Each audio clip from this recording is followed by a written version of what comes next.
उसके दो मुख्य उद्देश्य हैं। एक तो है कि आत्यंतिक जो दुख है किसी प्रकार का, उन दुख से हम दूर हो जाएं।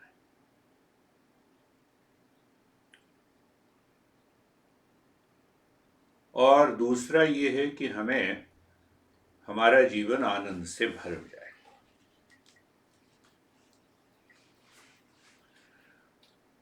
तो दुख जो है असुरक्षा है, दुख असंतोष है, दुख जो है हमारी प्रसन्नता नहीं रहती 24 घंटे। इस तरह की जितनी भी दुख हैं, उन दुखों का अभाव हो जाता है।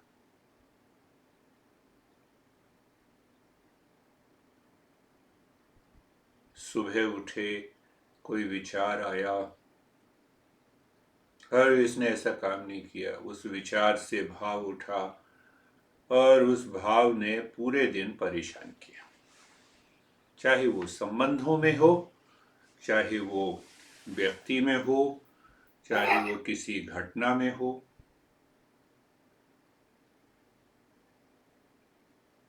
तो बाहर की परिस्थितियों से, व्यक्तियों से, सामाजिक घटनाओं से हम प्रभावित होते रहते हैं।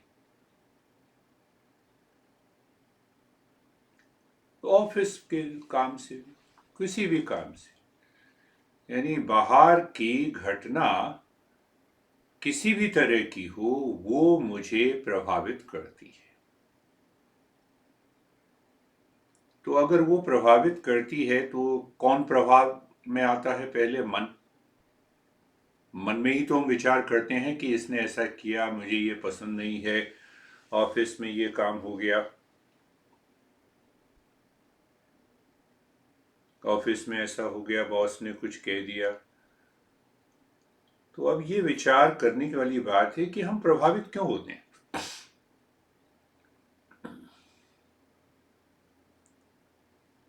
तो हम प्रभावित इसीलिए होते हैं क्योंकि हमारी अपेक्षा है, हमारी एक्सपेक्टेशन है। बाहर की किसी लड़की से कोई अपेक्षा नहीं है, पर पत्नी से अपेक्षा है। बाहर के किसी भी व्यक्ति से अगर वो अपेक्षा नहीं है तो वो अपने परिवार में अपेक्षा है, अपने बॉस से अपेक्षा है कि मैंने इतना काम किया। तो मन जब ये प्रभावित होता रहता है तो संस्कार बनाता है, उसी तरह के विचार हमारे मन में जमा होते रहते हैं। तो अब ये संस्कार जब जमा होते रहते हैं तो हमारा जीवन जो है 24 घंटे, हर एक दिन, हर एक सप्ताह, हर एक महीने, सालों साल हम उसी तरह का जीवन जीते रहते हैं। हम ये कहते हैं चलो चलो ये समस्या सुलझा दो, ये समस्या सुलझ गई, दूसरी समस्या आ गई, फिर तीसरी आ गई, शादी हो गई तो बच्चे नहीं हो रहे तो समस्या, बच्चे हो गए तो समस्या। अब सोचो,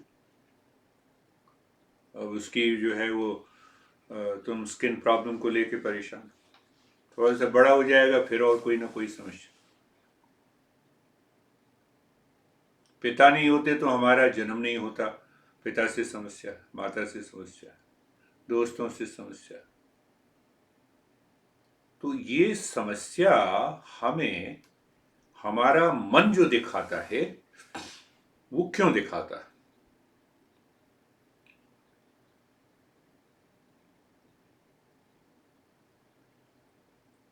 और उस समस्या से हम दुखी हो जाते हैं। तो देखेंगे हम जीवन में कि एक तो असुरक्षा की भावना हमारे अंदर बहुत गहरी है, इनसिक्योरिटी, एक डिससेटिस्फैक्शन बहुत ज्यादा है,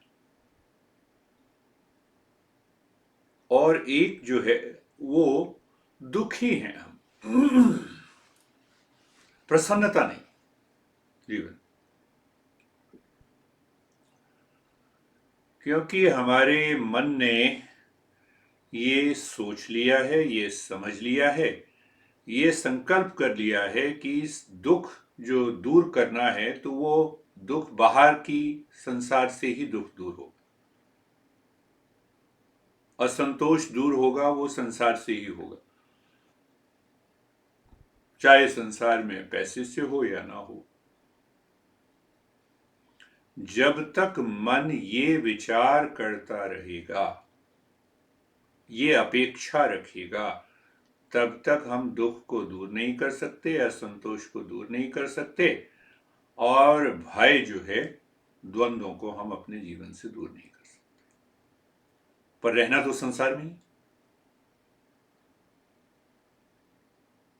तो गुरुदेव कहते थे कि वे संसार में ऐसे रहना है जैसे कमल की पत्ती रहती है, पानी इस पे चला जाता है पर पानी जो है छूता नहीं।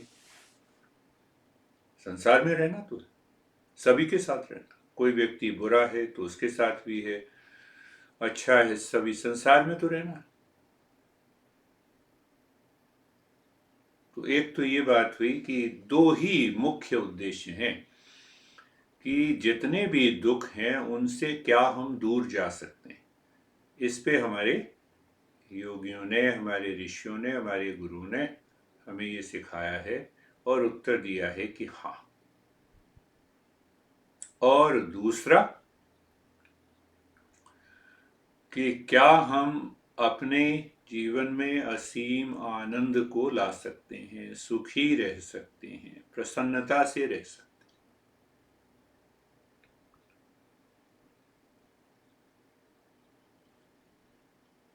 ये दो बातें।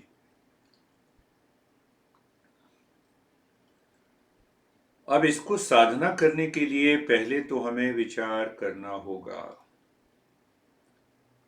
कि हमारे जीवन का जो उद्देश्य है, क्या वो उद्देश्य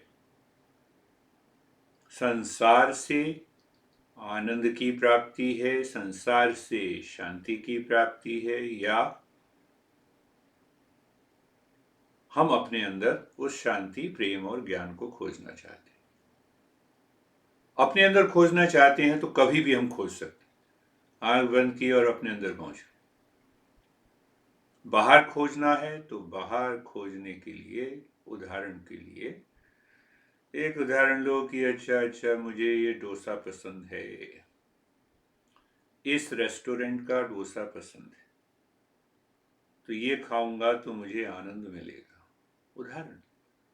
अब विचार करो जरा कि इस डोसे के खाने के लिए हमें क्या क्या उपाय करनेंगे। पैसा चाहिए, कार चाहिए, कार में पेट्रोल चाहिए, तब हम उस रेस्टोरेंट में पहुंचेंगे। रेस्टोरेंट में पहुंचेंगे तो सीट चाहिए, सीट भी मिलनी चाहिए, बड़ी अगर फेमस दुकान है। अब सीट पर भी बैठ गए तो वेटर जब आएगा तो वेटर का स्वभाव भी अच्छा चाहिए। अगर स्वभाव उसका बिगड़ा हुआ हो तो मूड ही खराब हो जाए। अपना मूड भी ठीक चाहिए।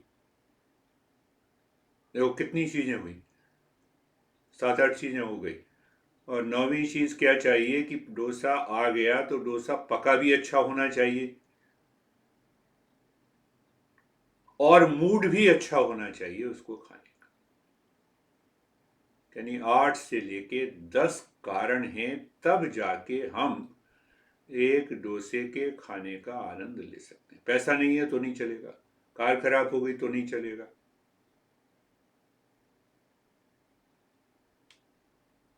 विचार करना है। ये इस तरह से हमारा मन अगर विचार करता है तो तनाव और दुख जो मन भर जाता है अपेक्षाओं से, वो अपेक्षा ढीली पड़ जाती है, संस्कार हमारे ढीले पड़ जाते हैं। हमें विचार करना है, पहले विचार करना है तो मन खाली हो गया, उसके बाद ध्यान में जाना। तो देखो मैंने एक बताया कि एक छोटा सा आनंद प्राप्त करने के लिए, और अच्छा डोसा खाने के बाद आनंद कितनी देर तक मिलेगा, 10 मिनट 15 मिनट तक, जब तक हम डोसा खाएंगे। घर वापस आए तो वो आनंद चला गया, तो वो आनंद चला गया तो मन फिर कहता है कि फिर जाएंगे, दोबारा जाएंगे, फिर वहीं खाएंगे। तो आदत बन गई, संस्कार बन गया। तो अब ये संस्कार हमारे मन को परेशान करते हैं। तो जो बाहर का आनंद है, बाहर किसी भी वस्तु में आनंद नहीं। एक तो ये विचार हुआ। अब उस पर विचार करते हैं कि भाई क्या इस डोसे में आनंद है या नहीं। अगर उस डोसे में आनंद है तो सभी लोग डोसा खाते। तो ऐसा तो है नहीं कि किसी को डोसा पसंद है, किसी को दूसरा भोजन पसंद है। तो अब दूसरे ये सूक्ष्म विचार हुआ कि मैं ये खोजूं कि क्या इस डोसे में आनंद है। तो डोसे में तो आनंद है नहीं तो फिर आनंद तो मुझे आता है, मुझे खुशी मिलती है। तो ये खुशी कहां से आई? खुशी तो मिलती, इसको तो नकारा नहीं जा सकता। तो खुशी कहां से ले, कहां से आई है ये खुशी? तो हमारे गुरु ये कहते हैं कि अच्छा ये विचार करो कि डोसा तुम्हें पसंद है। अगर पसंद नहीं होता तो तुम्हें आनंद मिलता? नहीं मिलता। हाँ, ये बात तो सही है कि पसंद है, इसीलिए हम गए, इसीलिए हमने खाया, इसीलिए इसने इतनी मेहनत की और तब हमें 15-20 मिनट का आनंद मिला। तो उस आनंद मिलने का पहला कारण हमारे मन में है भाई। हमें वो डोसा उस रेस्टोरेंट का पसंद है। पसंद है का क्या मतलब? देखो, बिल्कुल सरल शब्दों में हम समझते हैं। पसंद का मतलब ये है कि आसक्ति है, आसक्ति है। नहीं, पर फिर विचार करें कि ऐसी तो बहुत चीजें मुझे पसंद हैं, पर बहुत चीजें पसंद हैं, जो चीजें पसंद हैं, क्या वो सही है? क्या वो शुभ है? क्या वो श्रेयस की तरफ ले जाता है? तो अगर श्रेयस की तरफ ले जाता है, कोई समस्या नहीं।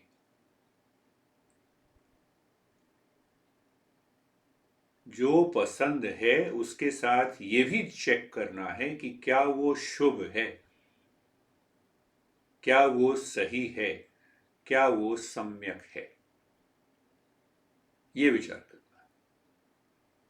तो पहली बात हुआ, याद तो अगर हम करें कि अच्छा डोसा मुझे पसंद है और इस रेस्टोरेंट का पसंद है। तो पसंद का मतलब ये है कि आसक्ति है, और आसक्ति में हमें ये खोजना है कि क्या ये आसक्ति मुझे श्रेयस की तरफ ले जा रही है। अब वो देखो, श्रेयस और प्रेयस का भी उदाहरण देख लो।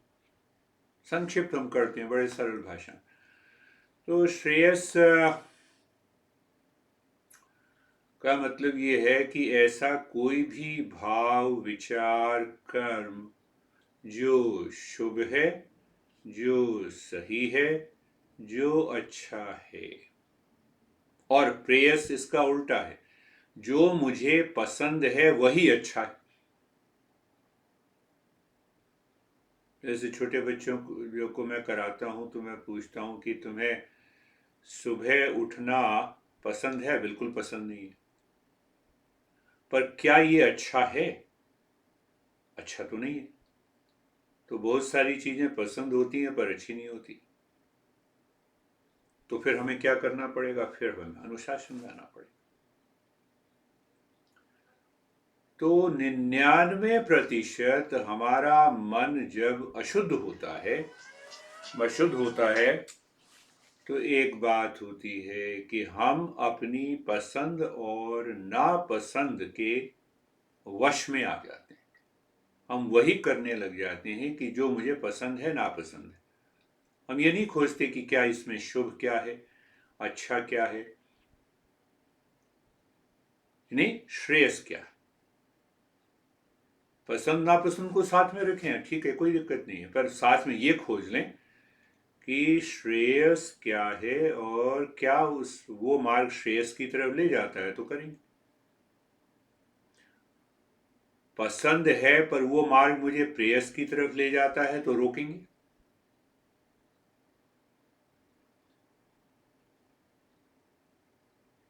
तो कहाँ कहाँ से हम चलें। देखो, हम डोसे की बात कर रहे थे कि सबसे पहले हमने देखा कि जीवन में आत्यंतिक दुख जो है उसकी निवृत्ति के लिए साधना की जाती है। किसी भी प्रकार का दुख है,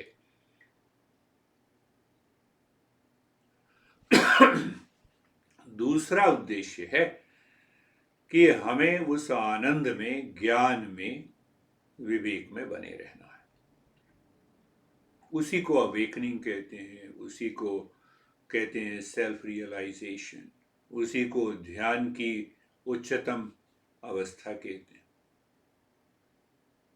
तो वहां से हम ये आए तो हमने ये जाना कि संसार में हमने जब भी सुख को चाहने की कोशिश की तब हमें इसका उल्टा दुख ही मिला।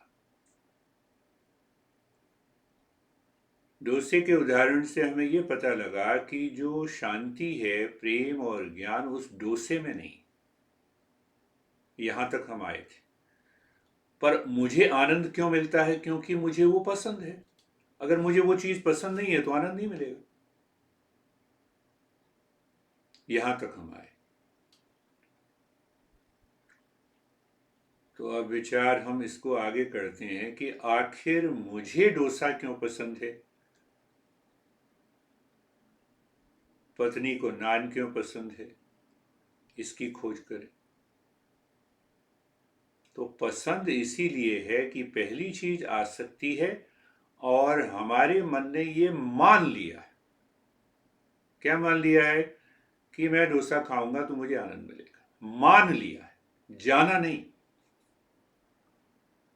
दो शब्द मैंने इस्तेमाल किए ना, एक तो मानना है, एक जानना है। तो जाना नहीं मैंने, मान लिया। अच्छा, तो मेरे मन ने ऐसा क्यों मान लिया? फिर खोजें, ऐसा मन ने क्यों माना? ऐसे मन ने बेहोशी में माना। बेहोशी क्या है? मन का स्वभाव ही बेहोशी है। मन रहता ही है किसमें? इम्पल्सिव नेचर में, स्वभाव आदत के कारण और संस्कार के कारण।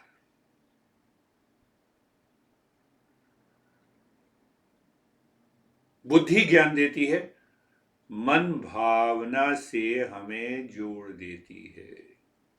तो भावना को चेक करना है कि क्या ये भावना, ये संस्कार बेहोशी में मुझे कहां ले जा रहे हैं।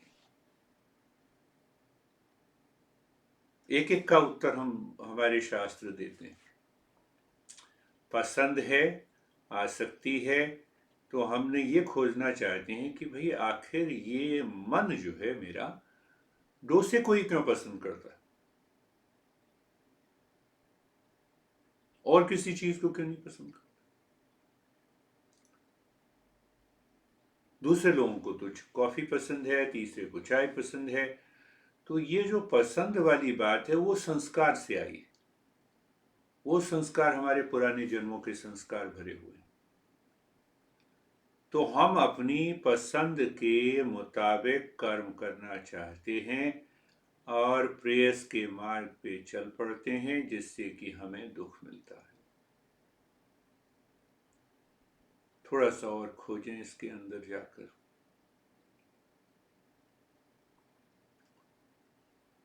कि ये जो मन की गति है पसंद और नापसंद की, उसको कहते हैं शोभना।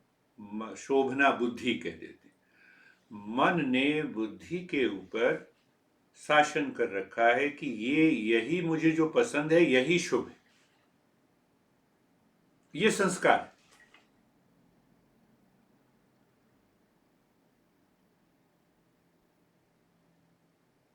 तो चलो, संस्कार तो अंदर छिपे हुए हैं, ये मान ली बात। संस्कार के अंदर पसंद और नापसंद आ रही है, पर मेरा मन क्यों भटकता रहता है इस तरह से? क्योंकि विवेक नहीं है। अब देखो यहां पर आए हम, विवेक नहीं है, तो विवेक का क्या मतलब हुआ? विवेक बुद्धि से पैदा होता है, बुद्धि में रहता है। विवेक में अगर हैं तो हम बुद्धि के द्वारा अपने मन पे शासन कर सकते। अच्छा ठीक है जी, आपने कहा विवेक, तो विवेक क्या? क्या बुद्धि के अंदर हमेशा रहता? हमेशा रहता, मन उसको छिपा के रखता। मन का आवेग डोसा खाने के लिए इतना तेज है कि वो बुद्धि को सोचने का मौका नहीं देता। तो डोसा उदाहरण किसी भी चीज में, तो मन जब बुद्धि को हर लेता है, विवेक खत्म हो जाता है, तभी क्या होता है? क्रोध आएगा, तभी दुख तभी आएगा, विरोध तभी आएगा, ब्लेम हम तभी करेंगे, कंप्लेन हम तभी करेंगे, तभी हम दुखी होंगे, तभी एंजाइटी होगी, तभी डिप्रेशन होगा, तभी समस्या।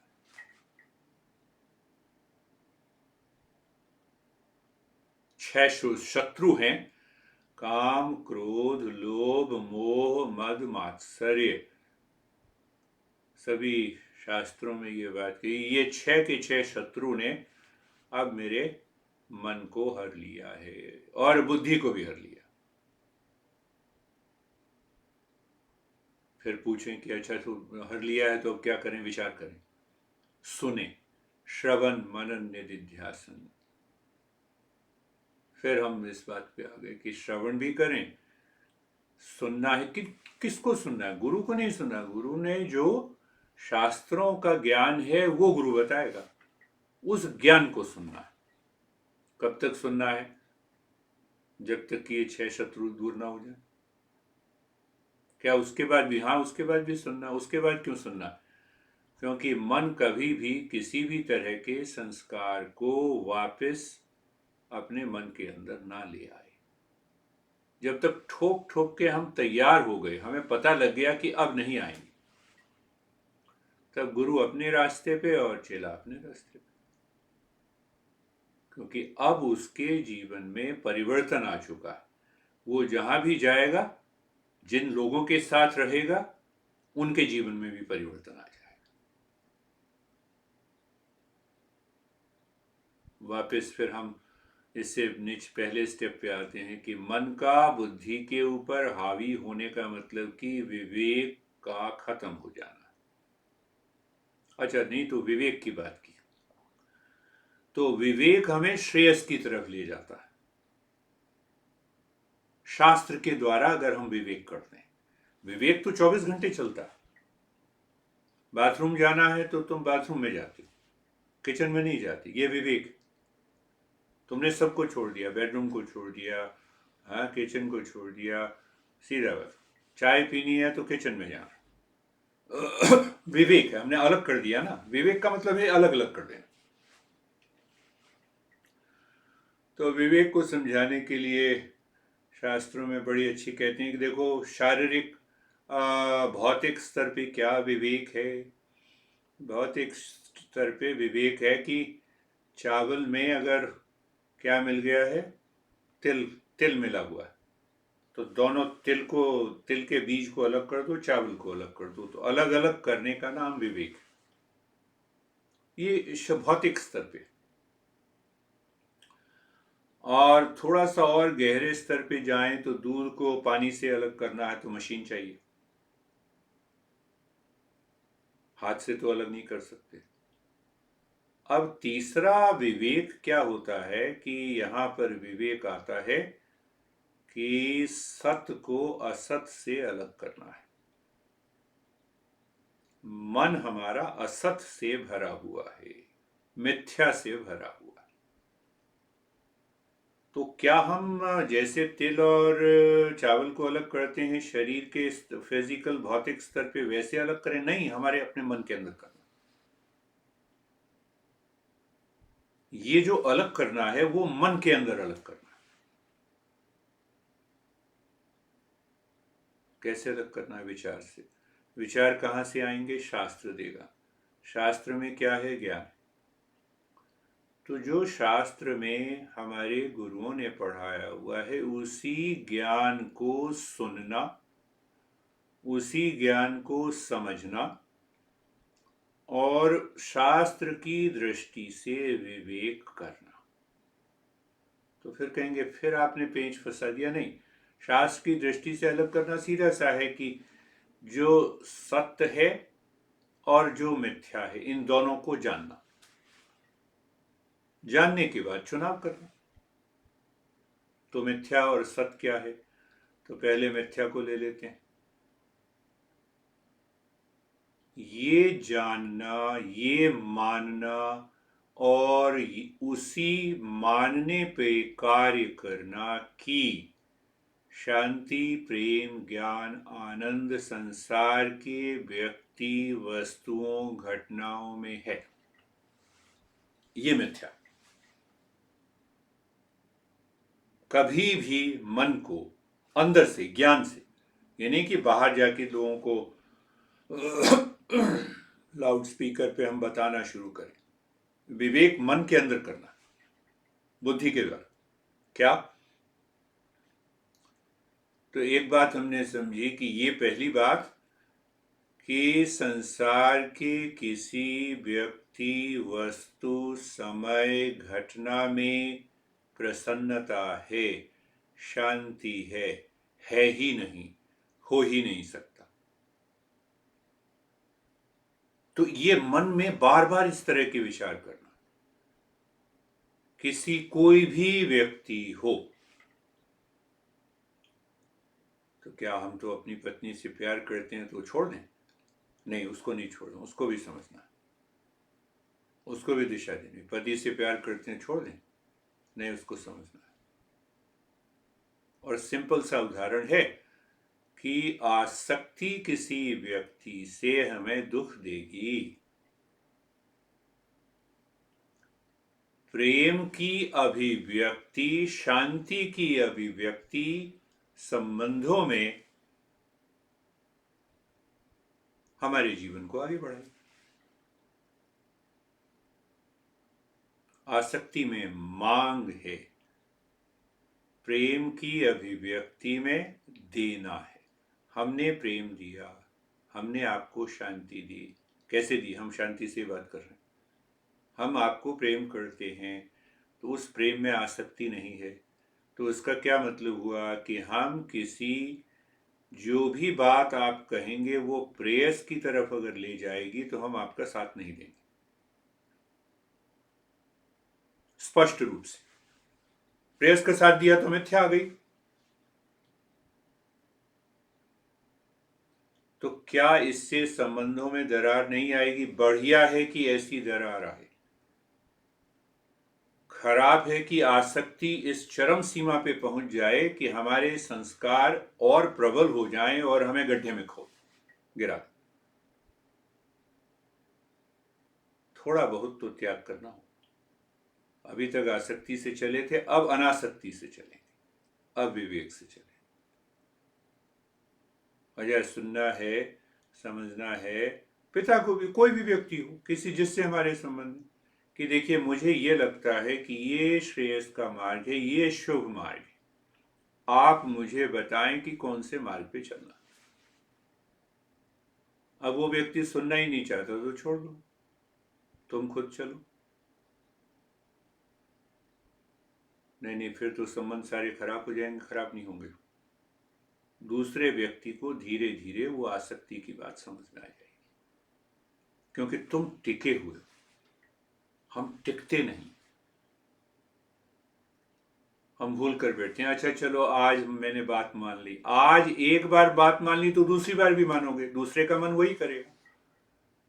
तीसरी बार भी मानोगे, फिर मुसीबत, फंसे फिर।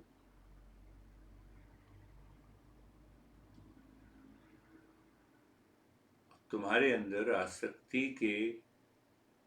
आसक्ति का भाव नहीं है तो क्या होगा? तुम्हारे मन के अंदर शांति बनी हुई है, तुम शांति से कर रहे हो बात, क्योंकि आसक्ति तो है ही नहीं, तो शांति बनी हुई है, प्रेम बना हुआ है। नहीं, प्रेम तो मैं अभी भी करता हूं, पर ये मत सिखाओ कि तुम्हारी पसंद की बात अगर मैंने मान ली तो प्रेम करता। इस जगह आके हमने बड़े प्रेम से बातचीत करी, बार बार हमने उसी पर बात किया कि जो सही है हम उसको स्वीकार करने के लिए 24 घंटे तैयार हैं। क्यों तैयार हैं? क्योंकि हम आपसे प्रेम करते हैं, हमारी आसक्ति नहीं है। विवेक की बात आ गई, तो वापस अगर हम चलें तो फिर हम विवेक की बात कर रहे थे, तो विवेक में क्या है कि सत्य और मिथ्या। तो पहली बात हमने मिथ्या के बारे में समझी कि अपने मन में ये विचार बार बार करना है। मिथ्या क्या हुआ कि संसार में कभी भी किसी व्यक्ति, वस्तु, स्थान में शांति, प्रेम, ज्ञान और आनंद नहीं। पहली बात तो ये। अब इसको और खोलना है कि कैसे नहीं, कैसे नहीं है।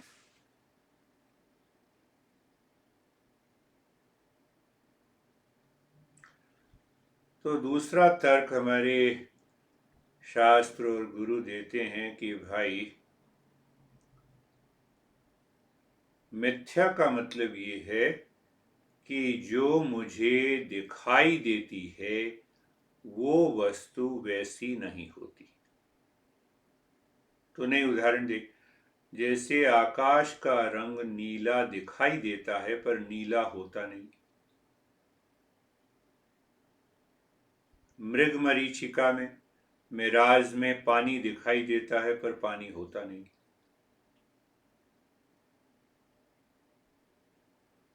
हमें ये महसूस होता है कि मैं शरीर हूं पर शरीर नहीं हूं।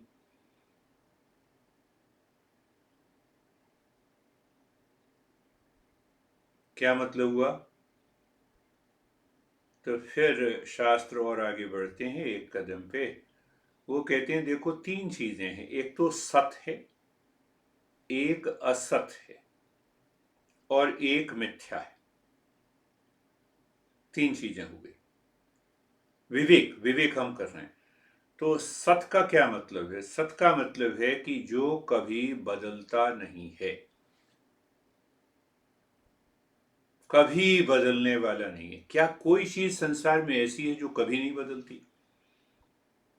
ऐसी कोई चीज जो हमें दिखाई देती है वो हमेशा बदलती।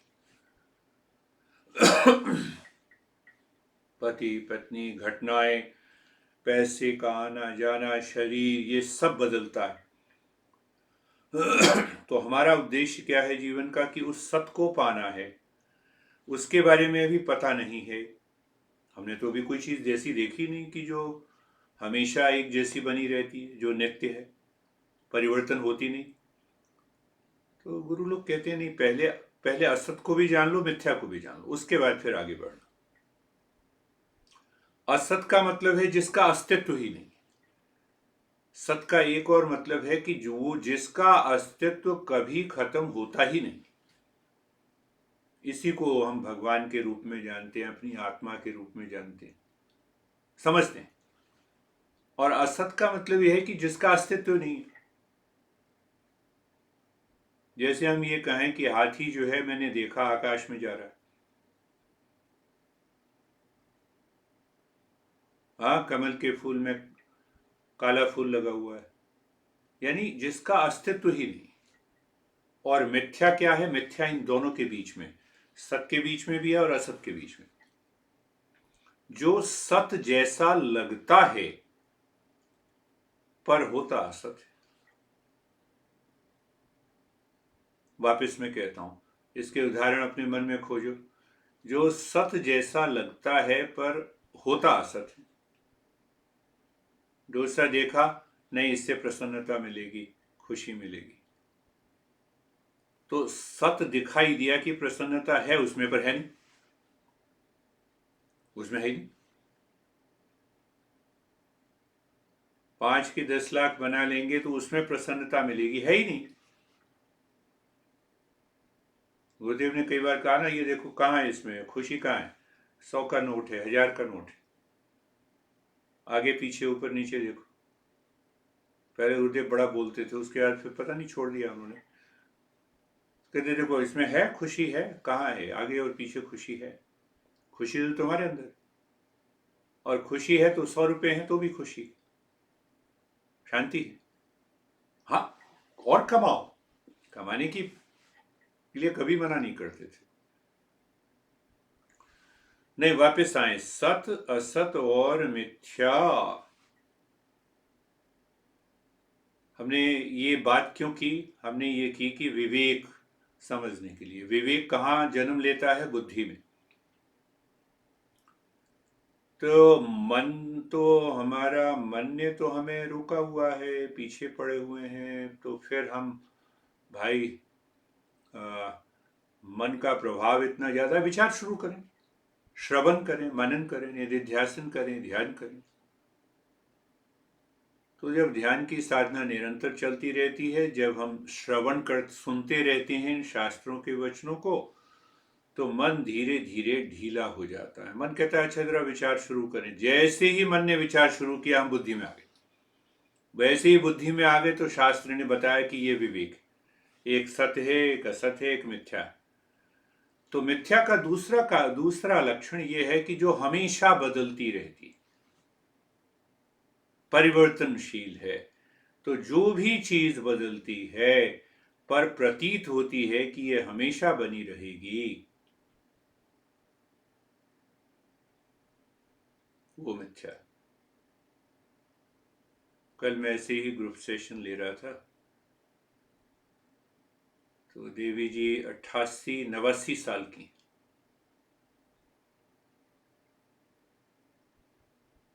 करीब 15 साल से मेरे साथ में, हर एक हफ्ते वो भी मिलती हैं। बहुत प्रिय हैं, बड़ी मदद की उन्होंने यहाँ पे रहने के लिए। हाँ 89, हाँ 89-90 के आसपास होगी, स्वस्थ है। कल जब आई तो बात करने लगी, कहने लगी मैं डॉक्टर के पास गई थी, मुझे बताया कि ब्रेन में ट्यूमर है।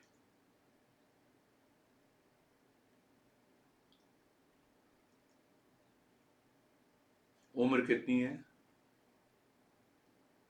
89 साल। नहीं, विचार विचार करने वाली बात। तो मैंने सुना, मैंने समझा 2-3 मिनट, और फिर मैंने शुरुआत कर दी कि देखो भाई, डॉक्टर ने ये कहा, और डॉक्टर वो फिर इन्वेस्टिगेशन के लिए बताएगा, इन्वेस्टिगेशन भी करो, और उसके बाद जो है 2 साल इसमें गुजर जाएंगे। 2 साल के बाद फिर डॉक्टर कहेगा आई एम सॉरी।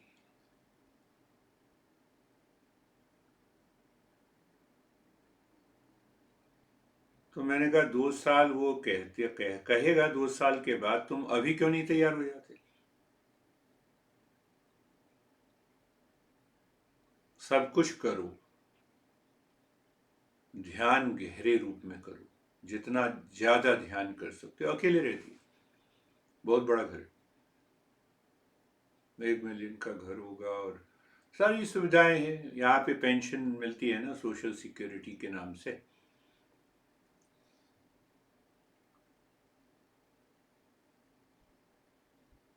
मैंने कहा पहली बात, कैंसर कहाँ है? शरीर में। ब्रेन मतलब शरीर ही। मन तुम्हारा इस ब्रेन से अलग है अलग, बुद्धि अलग है। क्या बुद्धि से अपने जीवन को जितना समय रह गया है कि क्या हम दिशा दे सकते हैं या नहीं दे सकते? दे सकते हैं। तो दिशा देने के लिए क्या चाहिए? विवेक चाहिए। विवेक है या नहीं? एक और बात बड़ी अच्छी है कि पिछले, जैसा वो देवी जी बता रही थी मुझे, कि क्या बता रही थी, हाँ, मुझे भी कई बार रिकमेंड किया कहती नहीं, होम्योपैथी से पूरा शरीर हमेशा के लिए स्वस्थ रहता है। पिछले 20 सालों से होम्योपैथी पर ही निर्भर है। उसका फायदा हुआ। होम्योपैथी है, वेजिटेरियन फूड है, यहाँ पे वेगन फूड भी कहते हैं, वीगन। तो वीगन का मतलब ये है कि आप दूध या दूध से बने हुए कोई भी प्रोडक्ट्स को भी नहीं खाते, उसको वीगन कहते हैं। और एक वेजिटेरियन हो गया, वेजिटेरियन में तो दूध दही इन सब का प्रयोग होता है। वीगन है वो, आटा भी नहीं खाती जिसमें कि ग्लूटेन हो। मेरे पास आके रहती हैं, तो कई बार रहती हैं, तो कहती नहीं इसमें वो ग्लूटेन फ्री आटा लाना है, मैं लेके आऊंगी। इतना ध्यान पिछले 25-30 सालों से। फिर भी ब्रेन में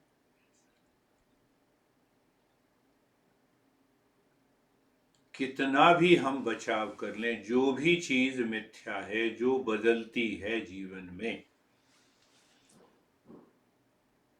जो प्रकृति के नियमों के अनुसार बदलती है, उसको तुम कितना भी बचा लो, संस्कार में जो लिखा हुआ है वो तो होगा ही। तो उसको हम बड़ी गहराई से आगे भी समझेंगे कि इस तरह की बीमारी जब भी होती है, या कोई भी बीमारी होती है, उसके दो कारण होती है। या तो आज के समय में हम जीवन जैसा जी रहे हैं, प्रेयस के मार्ग पे चले हैं, तो वो बीमारी हो जाएगी। और नहीं तो पुराने संस्कार से, वो पुराने जन्म के संस्कार, तो उसको भी हम समझेंगे। वो पुराने जन्म के संस्कार से आए। 89 साल की उम्र में किसी को हो जाए और बिल्कुल स्वस्थ जीवन जी रहे हैं, तो वो पुराने संस्कारों से, वो आज की देन नहीं। पर ये समझना, पहली बात ये समझना कि ये शरीर मिथ्या है। शरीर का जाना आना जैसे जरूरी है, वैसे ही जाना भी जरूरी है। उस पर हमारा कोई जोर नहीं। कितने दिन, वो हमारे कर्मों के ऊपर, संस्कार के ऊपर निर्भर करता है। उन संस्कारों से ही ये शरीर मिला हुआ है। जिस दिन वो संस्कार खत्म हो जाएंगे, शरीर छूट जाएगा, जिसको हम मृत्यु कहते हैं।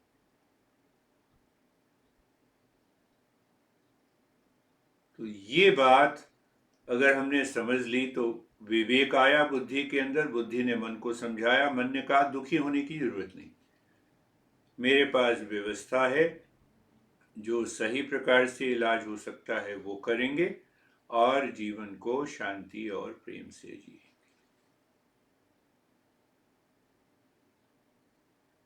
युक्ति यहां पर क्या है? युक्ति एक ही है भाई, कि वो जो विवेक के साथ जीना, अपने आप को मिथ्या से अलग करके जीना। अलग कहां से करेंगे? मन के अंदर करेंगे। ज्ञान के द्वारा विवेक को लाएंगे। शरीर के स्तर पे हम अलग नहीं कर सकते। हम ये नहीं कह सकते मैं शरीर नहीं हूं तो चलो शरीर को अलग कर देते। वो बुद्धि के द्वारा होगा, ज्ञान के द्वारा होगा।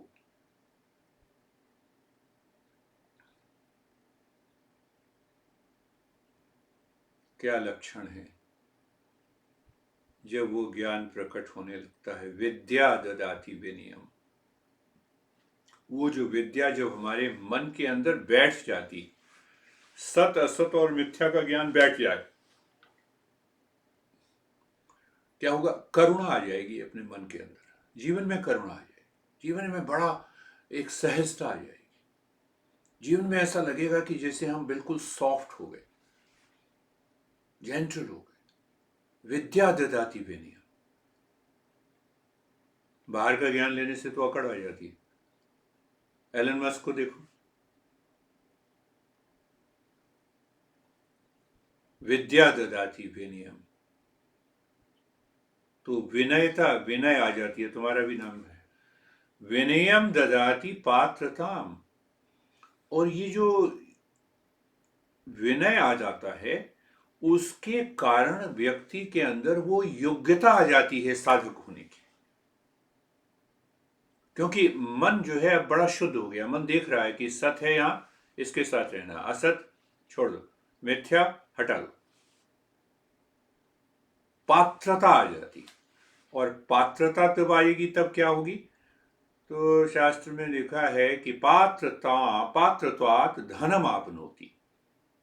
उस पात्रता के कारण बाहरी धन की भी प्राप्ति होती है और आंतरिक धन की भी प्राप्ति होती है। बाहरी धन जो समाज में है और आंतरिक धन जिसमें कि शांति आ गई, प्रेम और ज्ञान। और अगर इस मार्ग पर हम चलते रहे तो धर्म ततः धनात् धर्म ततः सुखम धनात् धर्म। तो क्या होगा कि ऐसा नहीं लगेगा कि मैं धार्मिक हो गया, अब धर्म अपने आप ही हम धार्मिक हो गए और फिर परम सुख की प्राप्ति हो जाती है। तो दोनों बातें हो गई कि दुख को कैसे दूर करना है वो उद्देश्य है और आनंद